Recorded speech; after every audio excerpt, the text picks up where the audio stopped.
Lesson 10.8, I can classify or name polygons and find missing angle measures. Polygons, what are they? They're simple closed figures formed by 3 or more straight line segments, no gaps and no overlaps. So think of polygons as shapes that don't have any curvy edges. So notice this is a polygon, this is not a polygon, it has a curvy edge. This is not a polygon because it's not closed. Number 1, not a polygon, it has an opening. Number 2, it is a polygon. Number 3, not a polygon, it's got curvy lines and it's got an opening, so no. Number 4, it is a polygon. Number 5, this one doesn't quite seem like a polygon, but it is. There are no gaps, there's no overlaps, and there's no curvy lines, so it is a polygon. And number 6, even though it looks like an oval, a shape, circles and ovals are not polygons. They have curvy lines. All right, these shapes are all called polygons. Take a second to write these in your notes. All right, we need to decide, are they a polygon or not? Pause the video and check for yourself. Give yourself a little mini quiz. Did you find that this is not a polygon? Not a polygon. Polygon. Not a polygon. Polygon. Not a polygon. Polygon. Polygon. So looking at our not polygons, this one has a curved line, which is why it's not. This one has a gap. This one has a gap. And it says it needs to have at least 3 or more straight sides. That only has 2. And then this one, if this were 2 separate shapes, it would be 2 separate polygons. But if it's one shape, then no, it's not, because it has some lines that cross or overlap. Circles are not polygons. A circle does not have straight lines. Regular polygons and irregular polygons. A regular polygon means that all of the sides are the same length and all of the angles are the same. So think about it as an equilateral shape. So we have equilateral triangles, and that's what is going to be the regular polygon.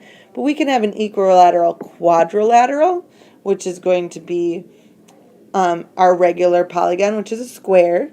We can have an equilateral hexagon. So think of it as equilateral would be your regular. All the sides are the same, all the angle measures are the same. If it's an irregular polygon, it means that the angles are either different in some spots or the side lengths are different. Notice in the star that all the side lengths are the same, but this angle here is much different than that angle there.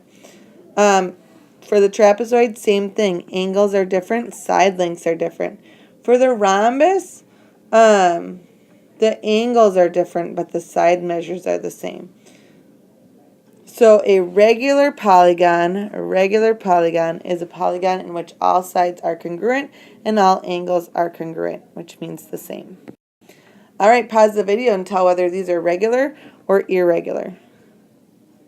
Should have found that this is regular, irregular, regular, irregular, irregular, irregular, regular, irregular, and regular. All right, this is just showing you different groupings. So we've got polygons and any number of sides. We know that 3 sides are called triangles, 4 sides are called quadrilaterals. When we get to 5, 6, and 8, we've got pentagons, hexagons. 7 is heptagons, or some people call them septagons. 8 is octagon. 9 is nonagon. 10 is decagon. All right, so now we've got the hard stuff. I want to know how many degrees are in each one of these shapes. We're going to use triangles to figure this out. So we're going to go to one vertex, one corner, and we're going to draw lines from that corner to all of the other corners, all the other vertices in my shape. Notice when I do that, I create 2 triangles. How many degrees are in a triangle? I hope you said 180 degrees. So what I'm going to do is I'm going to take my 2 triangles and I'm going to add them up as 180 and 180, and that's how I find out that there are 360 degrees in any quadrilateral, not just a square.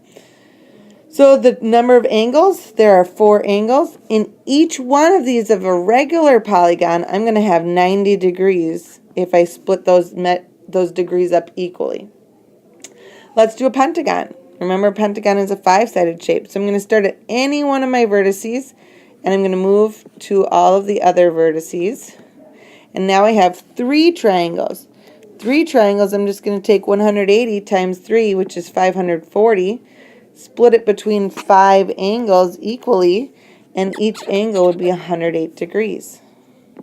Let's do another one. So here I have a hexagon. Ignore that bell. I'm going to draw my triangles by going from one point out.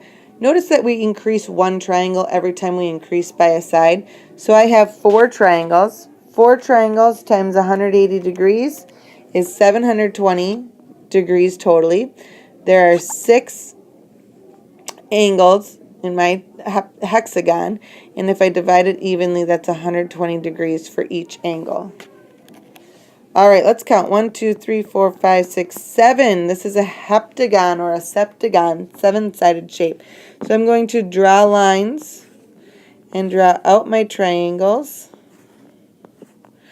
And notice I have 1, 2, 3, 4, 5. So I'm going to take 180 degrees for each triangle.